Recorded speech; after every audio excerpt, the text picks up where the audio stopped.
إن الحمد لله نحمده ونستعينه ونستغفره ونعوذ بالله من شرور أنفسنا ومن سيئات أعمالنا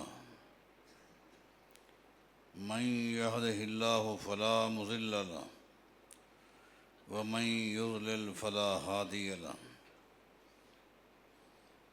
وأشهد أن لا إله إلا الله وحده لا شريك له وأشهد أن محمدا عبده ورسوله اللهم صل على محمد وعلى آل محمد كما صليت على إبراهيم وعلى آل إبراهيم إنك حميد مجيد اللهم بارك على محمد وعلى آل محمد كما باركت على إبراهيم وعلى آل إبراهيم إنك حميد مجيد من يطع الله ورسوله فقد رشد واهتدى ومن يعص الله ورسوله فقد ضل وغوى أما بعد فإن خير الحديث كتاب الله وخير الهدي هدي محمد صلى الله عليه وسلم وشر الأمور محدثاتها وكل محدثة بدعة وكل بدعة ضلالة وكل ضلالة في النار أعوذ بالله من الشيطان الرجيم بسم الله الرحمن الرحيم يا أيها الناس اعبدوا ربكم الذي خلقكم من نفس واحدة يا أيها الناس اتقوا ربكم الذي خلقكم من نفس واحدة وخلق منها زوجها وبث منهما رجالا كثيرا ونساء واتقوا الله الذي تساءلون به والأرحام إن الله كان عليكم رقيبا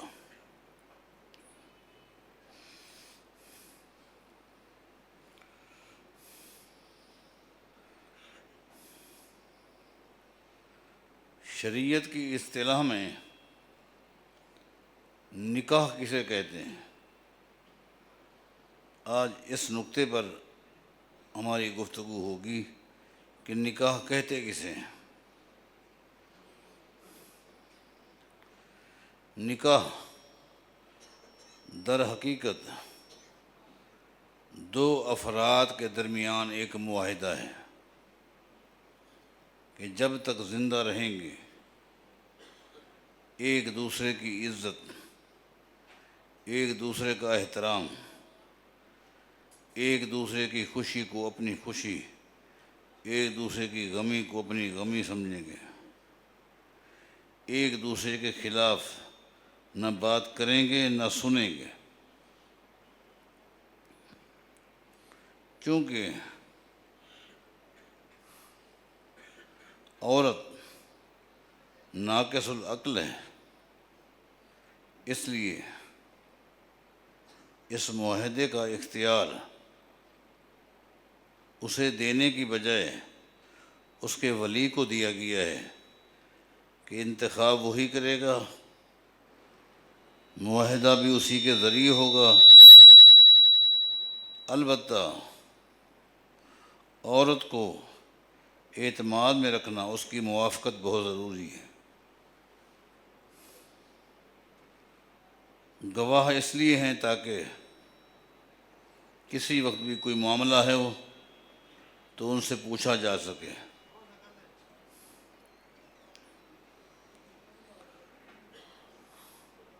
تو یہ معاہدہ ہے، ایک دوسرے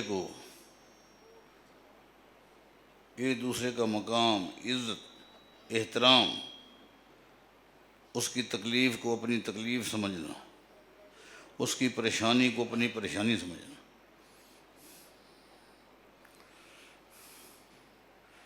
میں سمجھتا ہوں نکاح ہو جاتا ہے اور نکاح کے بعد اکثر یہ بھی دیکھنے میں آتا ہے کہ بگاڑ پیدا ہو جاتا ہے، فتنے کھڑے ہو جاتے ہیں۔ اصل میں فریقین میں سے کسی کو اس معاہدے کا پتہ ہی نہیں ہوتا۔ یہی وجہ ہے کہ وہ اس کو کھاڑا بنا لیتے ہیں، ایک دوسرے کو بچھاڑنے کی چکر میں ہوتے ہیں، ایک دوسرے کو نیچا دکھلانا افرادی قوت کے ذریعے، مال کی فراوانی کے ذریعے، کسی اور دبدبے کے ذریعے۔ بس نتیجہ کیا ہوتا ہے آپ دیکھتے ہیں۔ اس لیے ضروری ہے اب جو میں بات شروع کرنے لگا ہوں، تمام میرے بھائی اس پر غور کریں، اور اگر میری آواز میری دینی بہنوں تک پہنچ رہی ہے تو وہ بھی غور کریں۔ اس معاہدے سے پہلے، نکاح سے پہلے ضروری ہے کہ فریقین میں سے ہر ایک اپنے حقوق کو سمجھنے کے لیے، سامنے والے کے حقوق کو جاننے کے لیے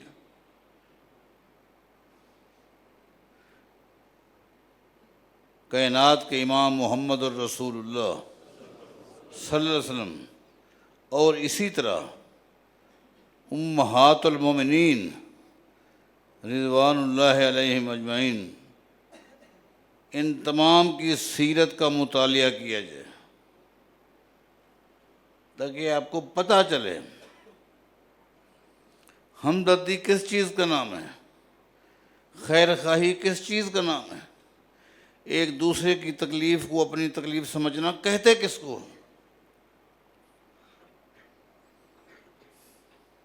مثال کے طور پر کائنات کے امام محمد الرسول اللہ صلی اللہ علیہ وسلم غار حرا سے تشریف لا رہے ہیں۔ سیدہ خدیجہ رضی اللہ تعالیٰ عنہا گھر میں موجود ہیں، آتے ہیں، پسینہ ہی پسینہ ہے، چہرے پر پریشانی کے آثار ہیں، اور یہ کہہ رہے ہیں زملونی زملونی۔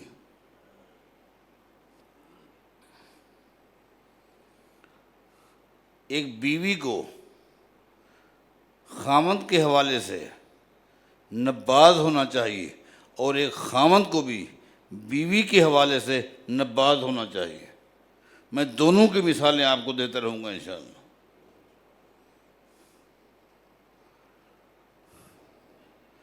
سیدہ خدیجہ الکبریٰ رضی اللہ تعالیٰ عنہ پوچھتی ہیں کیا ہو گیا، مسئلہ کیا ہے؟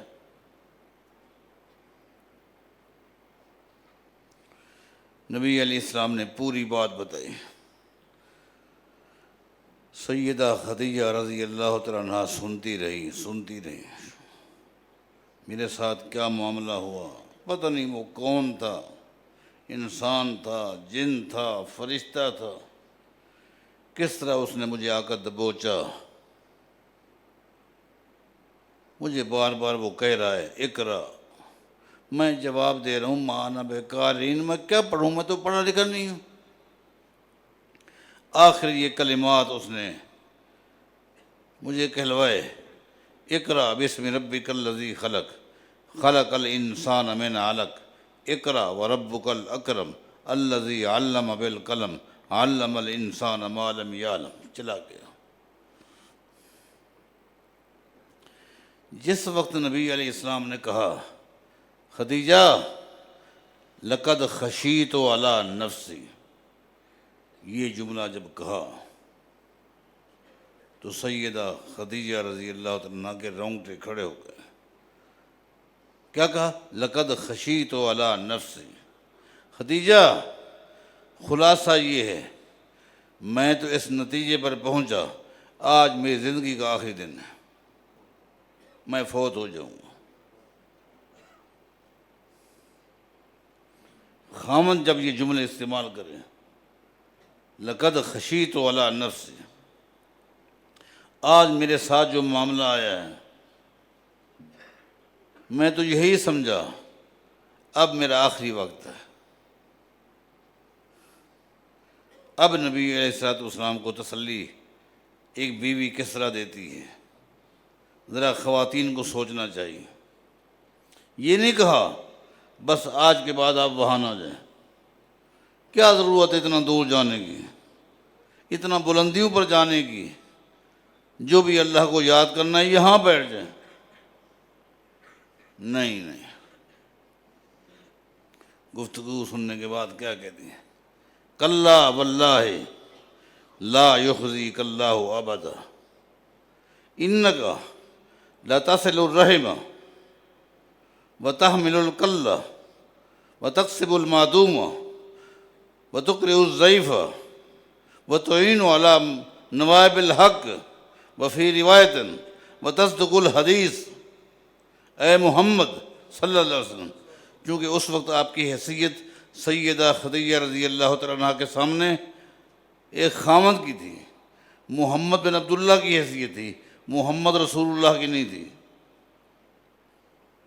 ابھی اعلان نبوت نہیں ہوا۔ کیا کہا؟ ذرا غور کریں، کیا کہا؟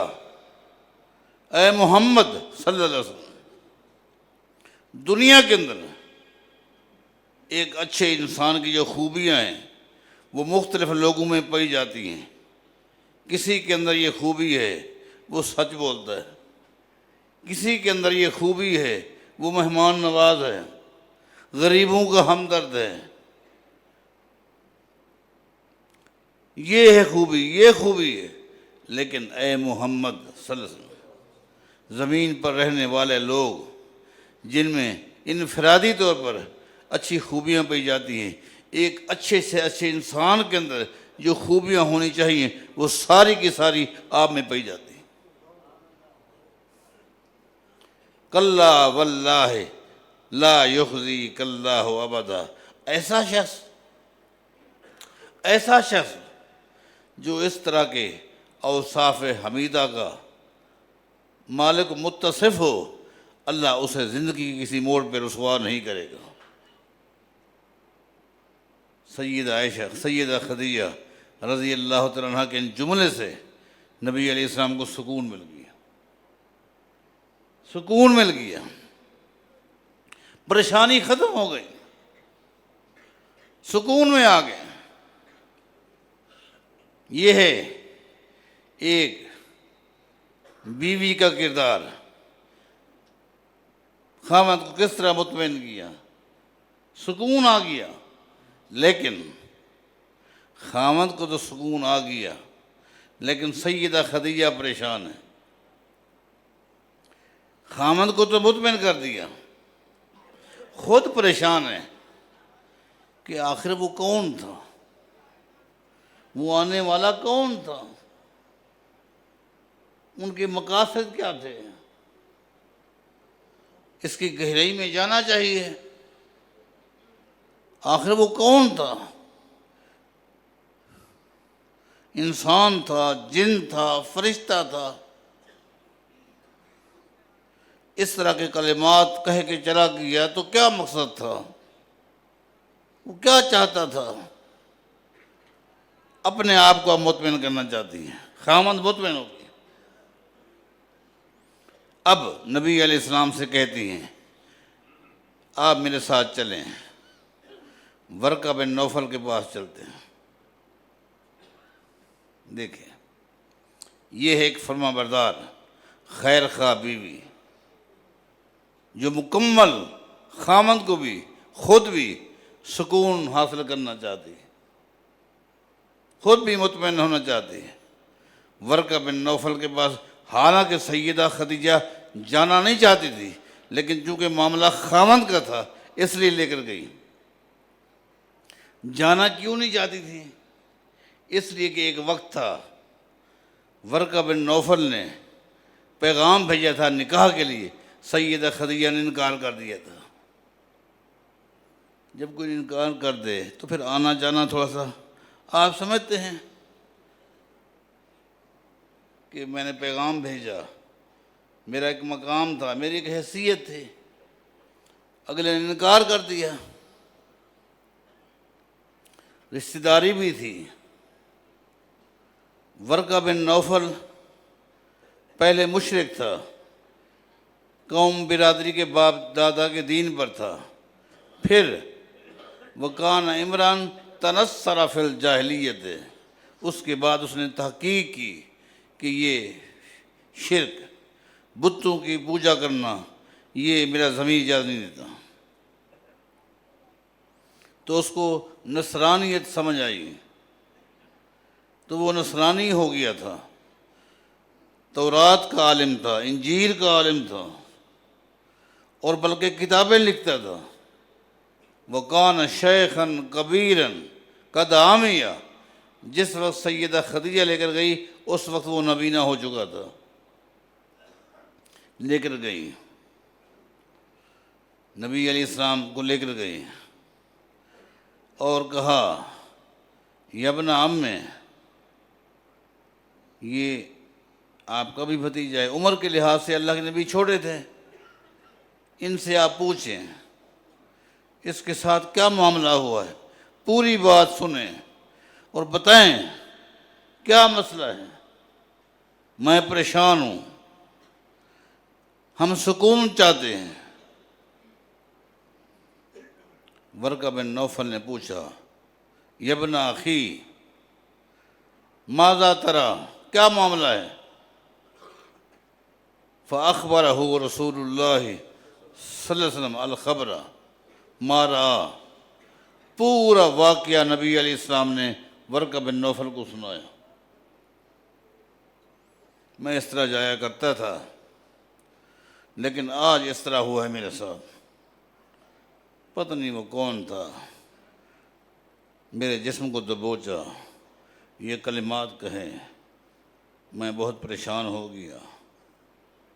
وہ سنتا رہا، بہت بڑا عالم تھا، بہت بڑا عالم تھا، تورات انجیل کا عالم تھا، علم تھا، پختہ علم تھا۔ اس نے کہا محمد صلی اللہ علیہ وسلم آپ کو مبارک ہو، آپ کو مبارک ہو، آپ خوش نصیب انسان ہیں، میں پوری بات سن چکا اور سمجھ چکا۔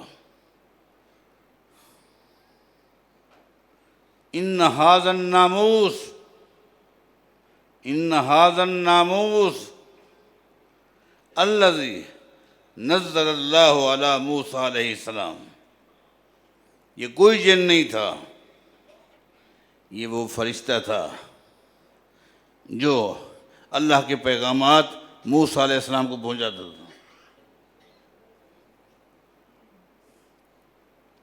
یہ وہ فرشتہ تھا جو موسیٰ علیہ السلام کے پاس آیا کرتا تھا اللہ تعالیٰ کے پیغامات لے کر، مبارک ہو۔ اس کے بعد وہ رونے لگ جاتا ہے، رونے لگ جاتا ہے، کہتے ہیں یا لیتنی اکون حیا یا لیتنی کنت جزعا اس یخرجک قومک، اے محمد صلی اللہ علیہ وسلم کاش اس وقت تک میں زندہ رہا۔ کس وقت؟ ایک وقت آنے والا ہے تمہاری قوم تمہیں مکہ سے نکال دے گی، ایک وقت آنے والا ہے، ایک وقت آئے گا تیری برادری کے لوگ تجھے تیرے شہر سے نکال دیں گے، اگر اس وقت میں زندہ رہا بھرپور تیری مدد کروں گا، تیرا ساتھ دوں۔ نبی علیہ السلام نے کہا اب مخرجیہم، میری قوم کے لوگ، وہ تو مجھے صادق کہتے ہیں، امین کہتے ہیں، اپنے فیصلے مجھ سے کرواتے ہیں، اپنی امانتیں میرے پاس رکھواتے ہیں، وہ مجھے نکال دیں گے؟ ورقہ بن نوفل نے کہا میں عالم الغیب نہیں ہوں، لیکن میں اتنا جانتا ہوں لم یات راجل قط بمثل ما جئت به الا اوذی، آج تک میں نے انبیاء کی سیرت کا مطالعہ کر چکا ہوں، سابقہ انبیاء کی سیرت کا مطالعہ کر چکا ہوں، زمین کی پشت پر جو بھی نبی آیا ہے، جس نے بھی قوم کے سامنے دعوت پیش کی ہے، قوم نے ان کے ساتھ یہی سلوک کیا ہے جو میں آپ کو کہہ رہا ہوں۔ تو واپس آتے ہیں کہ دیکھیں ایک بیوی کس قدر اپنے خاوند کے بارے حساس ہوتی ہے، نباز ہوتی ہے، اس کی پریشانی کو نوٹ کر لیتی ہے۔ امہات المومنین کی سیرت کو آپ پڑھیں گے یہ باتیں ہر ایک میں ملیں گی۔ اب آپ دیکھیں حدیبیہ کا موقع دیکھیں، صلح ہو گئی،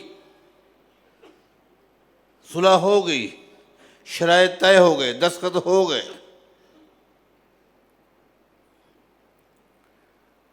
ام سلمہ رضی اللہ تعالیٰ عنہ اس صلح پر خوش اپنے خیمے کے اندر بیٹھی ہیں، چونکہ نبی علیہ السلام جب گئے تھے آپ کا ایک مزاج تھا، قرآن اندازی کرتے، جس بیوی کا نام نکلتا اس کو ساتھ لے جاتے، ام سلمہ کو ساتھ لے گئے رضی اللہ عنہ۔ وہ خیمے کے اندر بیٹھی خوش تھی کہ اچھا ہو گیا، اب دعوت کا راستہ کھلے گا، اب اتفاق ہو گیا، صلح ہو گئی، یہ سب سے زیادہ خطرہ جو تھا وہ ٹل گیا۔ اے دن یہ لوگ ہمیں پریشان کرتے رہتے تھے، ہم چلے گئے، مدینہ چلے گئے، لیکن ان کو سکون نہیں ملا، اے دن مسلمانوں کو پریشان کرتے، کبھی جنگ بدر کی شکل میں، جنگ احد کی شکل میں، خندق کی شکل میں پریشانیاں تھیں۔ اور جس طرح سیدہ ام سلمہ خوش تھی، چلو ایک سکون ہو گیا، یہ حقیقت تھی، اور یہ حقیقت تھی اس لیے کہ موقع مل گیا، اور نبی علیہ السلام نے فوراً پوری دنیا کے حکمرانوں کو اسلام کے خطوط لکھے، موقع مل گیا، ادھر سے خطرہ ٹل گیا، تو نبی علیہ السلام نے خیبر کی طرف رخ کیا، یہاں سے خطرہ ٹل گیا، خیبر کی طرف رخ کیا، اور خیبر کی فتح کے بعد جو مال غنیمت مسلمانوں کو ملا، اتنا ملا، خود صحابہ کہتے ہیں کہ خیبر کی جنگ سے پہلے ہم نے کبھی پیٹ بھر کے کھانا نہیں کھایا تھا، آج انبار لگے ہوئے ہیں، نبی علیہ السلام اعلان کرتے ہیں آج مال اتنا زیادہ ہے، لینے والے کم ہیں۔ تو سیدہ ام سلمہ رضی اللہ عنہ خوش تھی کہ اچھا ہو گیا، صلح ہو گئی، لیکن جو ہی نبی علیہ السلام خیمے میں گئے، نبی علیہ السلام کو دیکھ کر سیدہ ام سلمہ پریشان ہو گئی کہ آپ کا چہرہ اس پہ رونق نہیں، آپ دیکھیں ایک بیوی کی خاوند کے چہرے پر کس طرح نظر ہوتی کہ آیا ہے، اس کی صورتحال کیا ہے، پریشان ہے، کیوں پریشان ہے، اس کی پریشانی کو کس طرح کم کیا جائے۔ یہ ہے کام ایک بیوی کا، ایسا نہیں ہے وہ پہلے ہی پریشان ہو رہا ہے اس کی پریشانی کو اور بڑھا دو، ایسی گفتگو کرو کہ اور زیادہ پریشان ہو جائے، نہیں، دیکھا نبی علیہ السلام کا چہرہ اترا ہوا ہے، چہرے پر پریشانی کے آثار ہیں، آ کر بیٹھ گئے۔ ام سلمہ رضی اللہ تعالیٰ نے پوچھ لیا اللہ کے رسول کیا ہو گیا، صلح نہیں ہو گئی، سکون نہیں مل گیا، خطرہ نہیں ٹل گیا، آپ کیوں پریشان ہیں؟ نبی علیہ السلام فرماتے ہیں ام سلمہ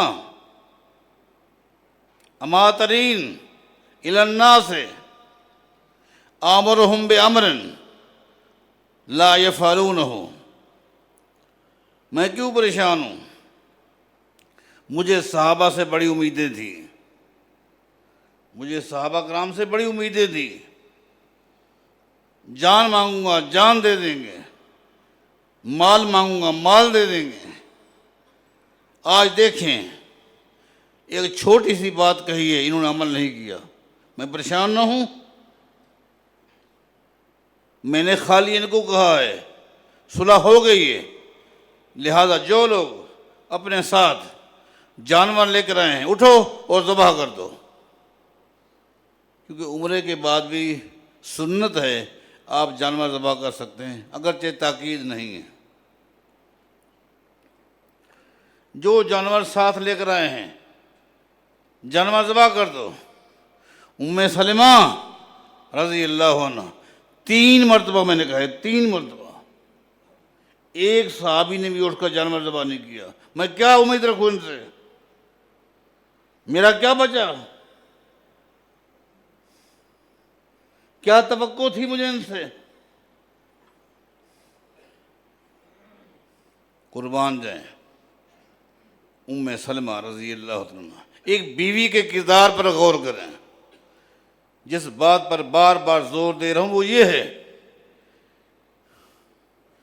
ایک بیوی کا خاوند کے حوالے سے کیا ذمہ داریاں ہیں؟ کوئی ایک ذمہ داری ہے؟ یہ ہے ذمہ داری۔ پھر میں خاوند کی طرف بھی آؤں گا۔ ام سلمہ کیا صلح؟ کوئی بھی نہیں اٹھا، نہ ابوبکر صدیق اٹھا، نہ عمر بن خطاب اٹھا، کوئی نہیں اٹھا، کسی نے جانور ذبح نہیں کیا۔ میں پریشان ہو کر کمرے میں آ گیا ہوں، اب کیسے بھر جاؤں، کیسے کسی سے کہوں؟ اندھیرا چھا گیا ہے۔ ام سلمہ رضی اللہ عنہ گفتگو سنتی رہی، آخر میں کہتی ہیں جو کچھ میں سمجھتی ہوں معاملہ کچھ اور ہے۔ معاملہ یہ نہیں ہے، آپ کے ساتھی جان قربان کرنے والے، آپ کے ساتھی ہر کچھ آپ کے حکم پر قربان کرنے والے، ایسی بات ہے نہیں۔ مسئلہ یہ ہے، ہو سکتا ہے کہ لوگوں کے ذہن میں آئی ہوئی بات، کہیں نبی علیہ السلام ہمارا امتحان تو نہیں دے رہے؟ اگر امتحان نہیں ہوگا تو اگر ہمیں حکم دے رہے ہیں، اللہ کے نبی کا دمبا بھی تو خیمے کے ساتھ بندھا ہوا ہے، آپ بھی تو ذبح کریں گے۔ میرا مشورہ یہ ہے، بس 3 مرتبہ آپ نے کہہ دیا، آپ اس طرح کریں، اب کسی سے نہ کہیں، کسی سے نہ کہیں، آپ اپنا دمبا باہر لے جائیں میدان میں، چت لٹائیں اور ذبح کریں، بس۔ ہاں یہ بات تو بالکل ٹھیک۔ اب دیکھیں، یہ ہے ایک بیوی، دور اندیشی، بیوی کو چاہیے اس میں دور اندیشی ہو، وہ صاحب بصیرت ہو، نباز ہو، خاص طور پر اپنے خاوند کے حوالے سے۔ پھر دیکھیں گھر کس طرح آباد ہوتا ہے، کس طرح محبتیں ہوتی ہیں۔ نبی علیہ الصلوۃ والسلام اب باہر گئے، خیمے کے ساتھ دمبا بندھا ہوا تھا، کھولا، چت لٹایا، ذبح کیا، مڑ کر دیکھا تمام صحابہ ذبح کر چکے تھے۔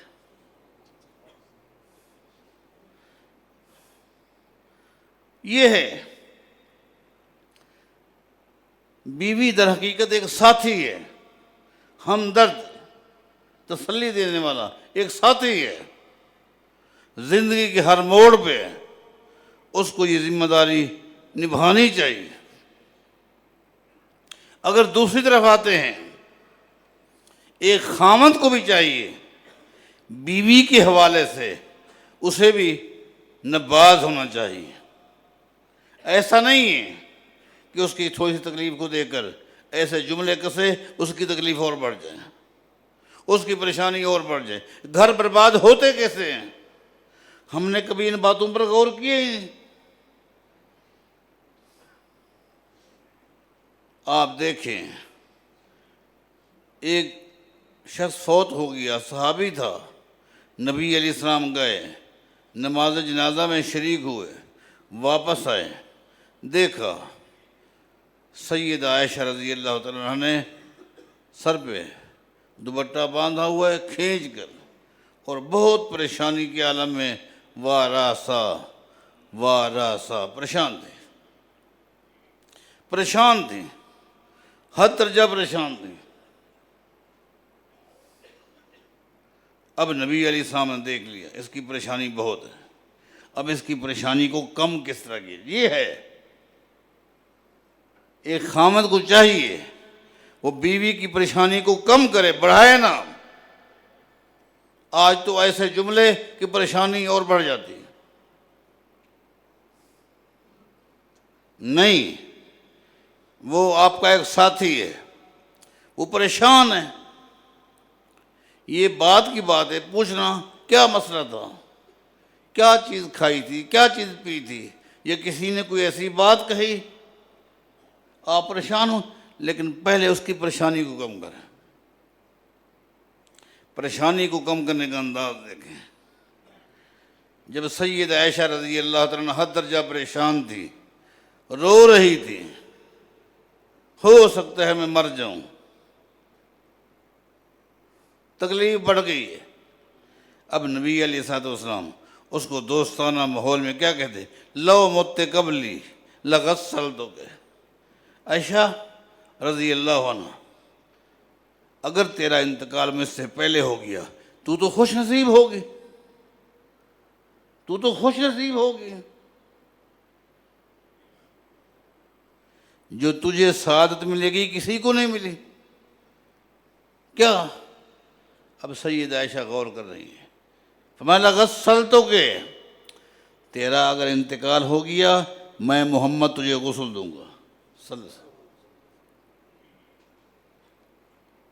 یہاں رک کر یہ بھی آپ نوٹ کر لیں، نبی علیہ الصلوۃ والسلام نے کبھی مذاق میں بھی غیر شرعی بات نہیں کہی تھی۔ عقیدہ ہے نا ہم سب کا، مذاق بھی نبی علیہ السلام کی شریعت کے مطابق ہوتی تھی۔ تو جب شریعت کے مطابق ہے تو اس کا مطلب یہ ہے خاوند بیوی کو غسل دے سکتا ہے۔ تو جب خاوند بیوی کو غسل دے سکتا ہے، اس کی نقیص یہ ہے اگر خاوند فوت ہو جائے تو بیوی بھی اس کو غسل دے سکتی ہے، اور عملاً بھی یہ چیز ہمیں ملتی ہے، عملاً بھی ملتی ہے۔ میں یہاں رک کر آپ سے کہوں گا کہ سید عائشہ رضی اللہ تعالیٰ عنہ نے اس بات کو یاد رکھا ہوا تھا کہ نبی علیہ السلام نے اللہ کو لو مت قبلی لغسلتک، اگر تیرا انتقال مجھ سے پہلے ہو گیا میں تجھے غسل دوں گا، میں محمد تجھے کفن پہناؤں گا صلی اللہ علیہ وسلم، میں تیری نماز جنازہ پڑھاؤں گا، اور قبر میں بھی میں محمد تجھے اتاروں گا۔ اس میں کتنے مسائل اس حدیث میں سامنے آ گئے۔ یہ کہنا کہ جب کوئی فوت ہو جائے خاوند یا بیوی تو نکاح ٹوٹ جاتا ہے، کہاں ٹوٹ جاتا ہے؟ نکاح ٹوٹ جاتا ہے، خاوند فوت ہو جاتا ہے۔ آج ہمارے معاشرے میں یہی ہے، لاش گھر میں پڑی ہے، محرم غیر محرم سب عورتیں اس کو دیکھ رہی ہیں، لیکن بیوی نہیں دیکھ سکتی۔ بیوی کو ہٹا دیا جاتا ہے کہ تیرا تو نکاح ٹوٹ گیا، نکاح ٹوٹ گیا۔ یہ خام خواہ کے خود ساختہ جملے ہیں جن کا اسلام کے ساتھ کوئی تعلق نہیں۔ نبی علیہ السلام فرماتے ہیں میں تجھے غسل بھی دوں گا، کفن بھی پہناؤں گا، جنازہ بھی پڑھوں گا، اور میں خود تجھے دفناؤں گا۔ ان میں سے کوئی کام غیر شرعی نہیں ہے۔ سید عائشہ رضی اللہ تعالیٰ عنہ فرماتی ہیں یہ بات میں نے یاد رکھی ہوئی تھی۔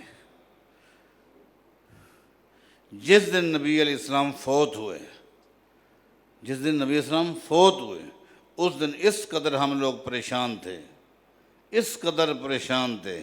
یہ حدیث سید عائشہ کہتی ہے میرے دماغ سے نکلی، پریشانی میں بات یاد نہیں رہتی نا، جب حد درجہ بندہ پریشان ہوتا ہے تو بہت ساری چیزیں یاد نہیں رہتی۔ سید عائشہ رضی اللہ تعالیٰ فرماتی ہیں اس وقت یہ حدیث میرے دماغ سے نکل گئی، اگر اس وقت یہ حدیث جو نبی علیہ السلام نے مجھے بیان کی تھی میرے دماغ میں ہوتی تو نبی علیہ السلام کو امہات المومنین کے علاوہ کوئی غسل نہ دیتا۔ یہ سید عائشہ کہہ رہی ہیں رضی اللہ، ہم ہی غسل دیتی ہیں، لیکن اس وقت یہ حدیث دماغ سے نکل گئی، دماغ کام نہیں کر رہا تھا، آنکھوں کے آگے اندھیرا تھا، نبی اسلام فوت ہو گئے، کوئی چیز ہمیں سمجھ نہیں آ رہی تھی، ورنہ ہم ہی غسل دیتے۔ ویسے بھی اگر ہم دیکھتے ہیں، آپ کسی بھی عالم سے پوچھیں، اس کا تعلق کسی بھی جماعت سے ہو، کسی بھی مسلک سے ہو، لیکن شرط یہ ہے کہ وہ اہل علم ہو، اس کے پاس کم از کم اپنے مسلک کے بارے میں پوری معلومات ہو۔ اس سے پوچھیں کہ سیدہ فاطمہ رضی اللہ تعالیٰ عنہا کا جب انتقال ہوا اس کو غسل کس نے دیا تھا؟ 2 آدمیوں نے مل کر غسل دیا تھا، اور یہ وصیت سیدہ فاطمہ نے خود کی تھی کہ جب میں فوت ہو جاؤں تو مجھے غسل میرا خامند علی اور اسماء بنت امیس دے، اور ان دونوں نے مل کر غسل دیا تھا۔ اسماء بنت امیس، یہاں ایک بات یہ بھی آئی جو کہتے ہیں کہ سیدہ فاطمہ ابوبکر صدیق کے گھرانے سے ناراض تھی اور ناراض ہی چلی گئی، خام خواہ کی باتیں۔ حالانکہ سیدہ فاطمہ جب بیمار ہوئیں تو آخری دن تک، وفات تک، ان کی تیمارداری، ان کی خدمت کے لیے کس کا انتخاب کیا گیا؟ اسماء بنت امیس کا۔ سیدہ فاطمہ نے فرمایا جب میرا انتقال ہو جائے مجھے غسل اسماء بنت امیس اور میرے خامند علی مل کر دیں۔ یہ اسماء بنت امیس کون ہے؟ ابوبکر صدیق کی بیوی ہے۔ بتاؤ، اگر ان کا آپس میں اختلاف ہوتا، لڑائیاں ہوتی، جھگڑے ہوتے، تو کیا سیدنا علی اس کو برداشت کرتے یا سیدہ فاطمہ برداشت کرتی کہ میری تیمارداری کے لیے میرے گھرانے کی کوئی عورت نہیں ہے؟ اسماء نہ آئے، نہیں، آخری دن تک تیمارداری، خدمت، جو چیز ضرورت ہے اسماء بنت امیس رہی۔ اسماء بنت امیس پہلے جعفر طیار کی گھر والی تھی جو سیدنا علی کے بھائی تھے۔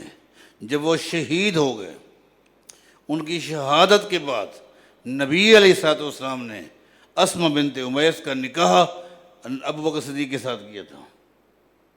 یہاں یہ باتیں بھی جھوٹی ہیں کہ شہید جو ہے اس کو آپ مردہ نہ کہیں، وہ زندہ ہے، دنیا کی زندگی ہے، وہ دنیا میں ہی رہتا ہے، وہ زندہ ہی ہے۔ وہ زندگی الگ ہے، آخرت کی زندگی ہے اس کی زندگی ہے، دنیا کی نہیں ہے، آخرت کی ہے۔ اگر دنیا کی زندگی ہوتی تو پھر اسماء بنت امیس ابوبکر صدیق کے ساتھ نکاح کیوں پڑھتی؟ اور نکاح پڑھانے والے بھی کون ہیں؟ کائنات کی امام محمد الرسول اللہ۔ ابوبکر صدیق کے ساتھ نکاح ہو گیا۔ ابوبکر صدیق جب فوت ہو گئے تو پھر اسماء بنت امیس کے ساتھ نکاح سیدنا علی نے کیا تھا۔ یہاں پتہ چلا شہید کی زندگی بھی آخرت کی ہے، صدیق کی بھی زندگی آخرت کی ہے، ورنہ ابوبکر صدیق سے نکاح نہ ہوتا۔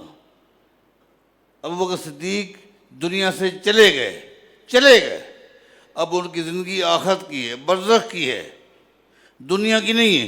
وَمِن وَرَائِهِمْ بَرْزَخٌ إِلَىٰ يَوْمِ يُبْعَثُونَ، آخرت کی ہے۔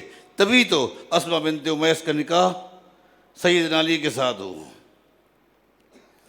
اسی طرح آپ پوچھے علماء کرام سے کہ جس وقت ابوبکر صدیق فوت ہوئے تھے ان کو غسل کس نے دیا تھا؟ وہاں سیدہ فاطمہ فوت ہوئی، غسل خامند دے رہے۔ ابوبکر صدیق فوت ہوئے، دارقطنی اٹھائے، تفصیل ہے اس میں، تو غسل کس نے دیا؟ بیوی نے دیا، اسما بنت امیس نے دیا۔ بلکہ غسل دینے کے بعد حدیث میں آتا ہے کہ سیدہ اسما بنت امیس رضی اللہ تعالیٰ عنہا دروازے پر آئی، آگے صحابہ کرام بیٹھے ہوئے ہیں، رش لگا ہوا ہے، تو ان سے آ کر کہتی ہیں لوگوں، مسلمانوں، ابو بکر صدیق کو میں نے غسل دے دیا ہے، موسم اس قدر ٹھنڈا ہے، آپ دیکھ رہے ہو کس قدر ٹھنڈی ہوا چل رہی ہے، تم دیکھ رہے ہو، اگر غسل دینے والے پر غسل فرض ہے تو میں نہاؤں؟ میں نے غسل دیا ہے ابو بکر صدیق کو، اگر غسل دینے والے پر غسل فرض ہے تو میں غسل کروں، اگر نہیں ہے تو پھر میں اس ٹھنڈے موسم میں کیوں کروں؟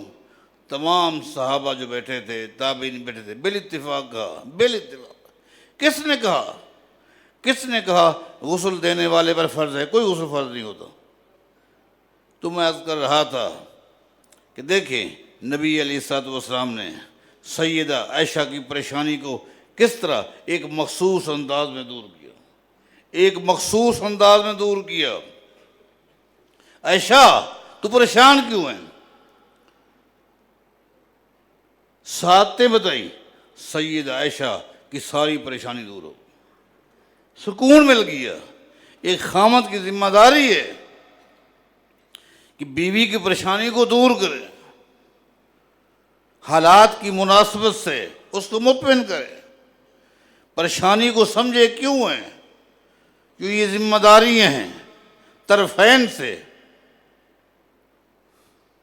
وَلَهُنَّ مِثْلُ الَّذِي عَلَيْهِنَّ بِالْمَعْرُوفِ، یہ دونوں کے حقوق ہیں، دونوں کے۔ آج ان حقوق کی طرف توجہ نہیں دی جاتی، کھاڑا بنا دیا جاتا ہے، نتیجتاً گھر برباد ہو جاتے ہیں۔ جبکہ نبی علیہ السلام فرماتے ہیں نکاح کے ذریعے جو ایک رشتہ قائم ہوتا ہے، ان میں اللہ تعالیٰ ایسی محبت پیدا کرتا ہے کہ میں محمد نے ایسی محبت کسی اور رشتے میں دیکھی نہیں، صلی اللہ علیہ وسلم۔ اس نکاح کے ذریعے اس جوڑے میں جو ایک محبت پیدا ہوتی ہے، ایسی محبت کسی اور میں ہو ہی نہیں سکتی۔ لیکن شرط یہ ہے ایک دوسرے کے حقوق کو سمجھیں، ایک دوسرے کا شریعت کے اندر رہ کر احترام کریں، عزت کریں، تو پھر معاملہ بنے گا، اگر نہیں ہے تو پھر گھر برباد ہو جائے گا۔ اللہ تعالی ہم سب کو ایک دوسرے کے حقوق اور ذمہ داری کو کما حق ہو ادا کرنے کی توفیق عطا فرمائے۔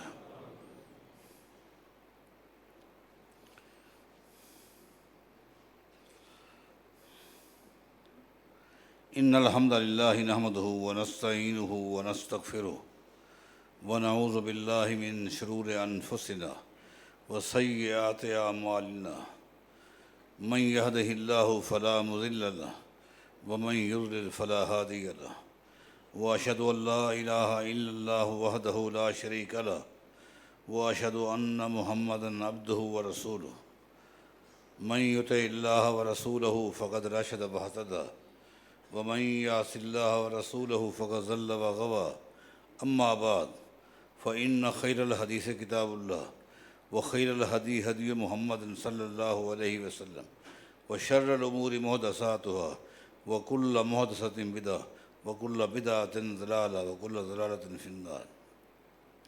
سب سے پہلے دعا کریں کہ اے اللہ ہمارے جتنے بھائی، جتنی بہنیں جو بھی دین اسلام پر فوت ہو گئے ہیں، اے اللہ انہیں معاف فرما دیں۔ اے اللہ تو ان سے راضی ہو جا۔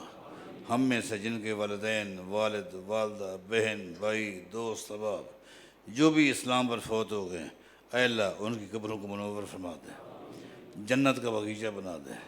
اے اللہ جو بیمار ہیں انہیں صحت عطا فرما۔ اے اللہ جو پریشان حال ہیں، کئی ایک دوستوں کی درخواستیں آئی ہیں، دعا کیجیے۔ اے اللہ جو شخص بھی جس پریشانی کے اندر بھی ہے، اے اللہ اس کی پریشانی کو دور فرما۔ اے اللہ تو ہم پہ رحم فرما، عالمی سطح پر مسلمانوں پہ رحم فرما۔ ایک سوال کئی مرتبہ، چونکہ نیٹ کا دور ہے، لوگوں کو پتہ چل جاتا ہے کہ جمعہ کس کا کہاں ہے، تو کئی ایک دوستوں نے مجھے فون کیا تھا کہ جمعہ کی نماز کے بعد دعا نہیں مانگی جاتی، اس مرکز کے حوالے سے کہا گیا اور ساتھ ہی حوالے دیے گئے فلاں جگہ پر فلاں جگہ پر دعا مانگی جاتی ہے، تو اس کے لیے میں نے 2-4 منٹ آپ سے لینے ہیں۔ دیکھیں، بات یہ ہے کہ دین کسی عالم کی سوچ یا رائے یا عمل کا نام نہیں ہے۔ دین اسلام صرف اور صرف اللہ کی وحی کا نام ہے۔ جو چیز بھی اللہ کی وحی میں ہے وہ دین میں ہے۔ ہر وہ عمل، ہر وہ فتویٰ، ہر وہ قول جو اللہ کی وحی سے خارج ہے وہ دین سے خارج ہے۔ اللہ تعالیٰ کی وحی میں 2 چیزیں، ایک قرآن ہے اور ایک حدیث ہے۔ ان دونوں میں فرق کتنا ہے؟ قرآن کریم اللہ کی وحی بھی ہے، اللہ کی کلام بھی ہے۔ حدیث اللہ کی وحی ہے لیکن کلام محمد الرسول اللہ کے۔ کچھ احکام اللہ تعالیٰ نے اپنی کلام میں بیان کیے ہیں، کچھ مسائل احکام نبی علیہ السلام کی احادیث میں بیان کیے ہیں۔ اللہ تعالیٰ اپنے پیغمبر کے دل میں باتیں القاء کرتا، الہام کرتا، اور پیغمبر اپنے الفاظ میں امت کے سامنے وہ پیش کرتا۔ یہ ہے دین۔ اب حدیث کی طرف آئیے۔ حدیث میں آتا ہے کہ نبی علیہ السلام جمعہ کے 2 خطبے ارشاد فرمایا کرتے تھے۔ جمعہ کے 2 خطبے ارشاد فرمایا کرتے تھے، اور دونوں خطبوں کے اندر کیا ہوتا تھا؟ ان خطبوں کے اندر یہ وعظ و نصیحت ہوتی یا دعائیں ہوتی تھیں۔ یہ ہے دعا کا محل، وعظ و نصیحت کا محل، کہ ان 2 خطبوں کے اندر وعظ و نصیحت بھی ہوتی، کسی نہ کسی نقطے پر گفتگو ہوتی۔ نبی علیہ السلام کے بارے بھی احادیث میں آتا ہے وَيُقَلِّلُ اللَّغْوَ۔